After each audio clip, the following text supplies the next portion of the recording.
السلام علیکم ورحمۃ اللہ وبرکاتہ۔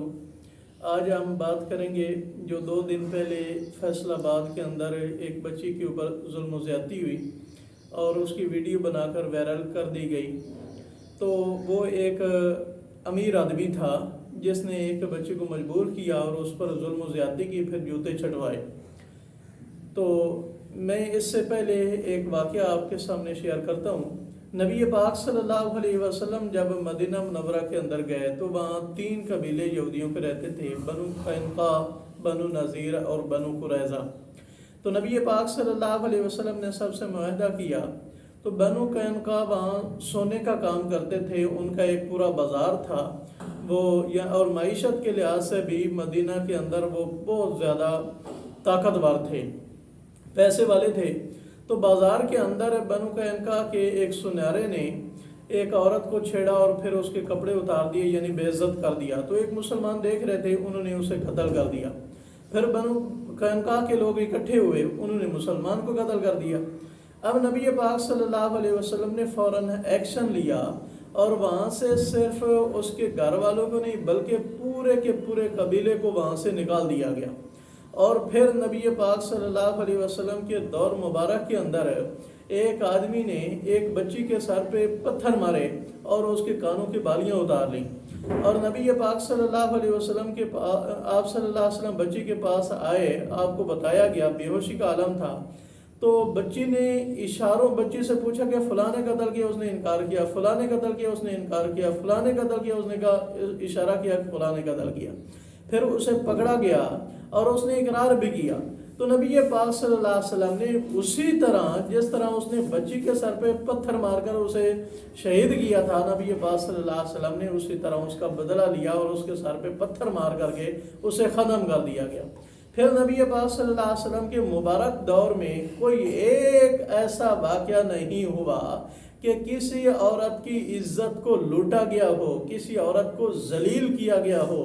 اور آپ صلی اللہ علیہ وسلم کے دور کیا، حضرت ابوبکر، حضرت عمر، حضرت عثمان، حضرت علی المرتضیٰ رضی اللہ تعالی عنہم، ان سنہری دور کے اندر کوئی ایک واقعہ پیش نہیں آتا۔ تو معلوم ہوا کہ اسلام سے پہلے بھی عورتوں کی عزت نہیں تھی اور انہیں رسوا کیا جاتا تھا۔ اب ہم اسلام سے دور ہوئے تو پھر بھی اسی طرح معاملہ ہوا۔ اس بچی کی ویڈیو بنائی گئی اور پھر جوتے کے تلوے چٹوائے گئے، اور پھر پولیس حرکت میں ویڈیو وائرل ہوئی، وہ بندہ پکڑا گیا اور رات کو ہی عدالت نے اسے ضمانت پر رہا کر دیا گیا۔ کیوں؟ اس کے پاس پیسہ تھا۔ حالانکہ نبی پاک صلی اللہ علیہ وسلم اور آپ کے صحابہ کرام مالی لحاظ سے مدینہ کے اندر مضبوط نہیں تھے، لیکن اس کی پرواہ نہیں کی۔ پرواہ اس لیے کی کہ عورت کی عزت سب سے مقدم ہے۔ چند دن پہلے ایک بدبخت بکھر کے اندر پکڑا گیا جو عورتوں کو کتوں کے ساتھ پورنوگرافی مجبور کرتا تھا، اس کو پکڑا گیا۔ اب ہمارے جب یہ حالات ہیں تو پھر اللہ تعالیٰ کی طرف سے ہمارے اوپر سزا مقرر ہوئی کہ پورے کے پورے شہر، پورے کے پورے دیہات، پوری کی پوری بستیاں سیلاب کے اندر ختم ہو گئیں اور بچے چلے گئے، جانور چلے گئے۔ ابھی یہ سلسلہ تھما نہیں، پھر ایک وائرس مسلط ہو گئی اور ہزاروں کی تعداد میں ہمارے جانور مر چکے۔ لمپی سکن کے نام سے ایک بیماری ہے اور لاکھوں کی تعداد میں جانور متاثر ہیں، اور اس وجہ سے ہمارا دودھ اور ہماری گوشت کی پیداوار اور اسی طرح بہت سارے شعبے متاثر ہوں گے۔ تو بھائیو، یہ اچانک نہیں، یہ اللہ تعالیٰ کے عذاب ہیں جب ہمارے معاشرے کے اندر ایسے بدبخت موجود ہوں۔ اور یہ کام کتوں کے ساتھ پورنوگرافی والے تو ایک غیر مسلم بھی نہیں برداشت کرے گا، کوئی بھی نہیں کرے گا۔ یہ پتہ نہیں کون سے بدبخت ہیں جو اس ملک کے اندر آ گئے ہیں اور پوری امت کے لیے وبال جان بن چکے ہیں۔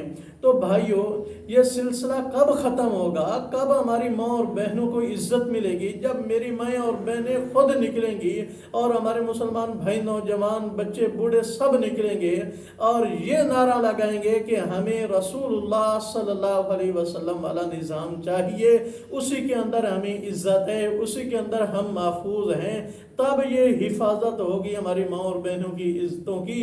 تو میں اپیل کرتا ہوں اپنی ماں اور بہنوں سے کہ آپ ایک تو رسول اللہ صلی اللہ علیہ وسلم اور نبی پاک صلی اللہ علیہ وسلم کی ازواج مطہرات حضرت فاطمہ الزہرا رضی اللہ تعالیٰ عنہا ان کی زندگی پڑھیں اور اس قانون کے لیے، اس نظام کے لیے کوشش کریں، اور انشاءاللہ آپ کو وہ عزت ملے گی کہ آپ رش کریں گی۔ اللہ تعالیٰ سے دعا ہے کہ اللہ تعالیٰ ہمیں ان بدبختوں سے نجات دے۔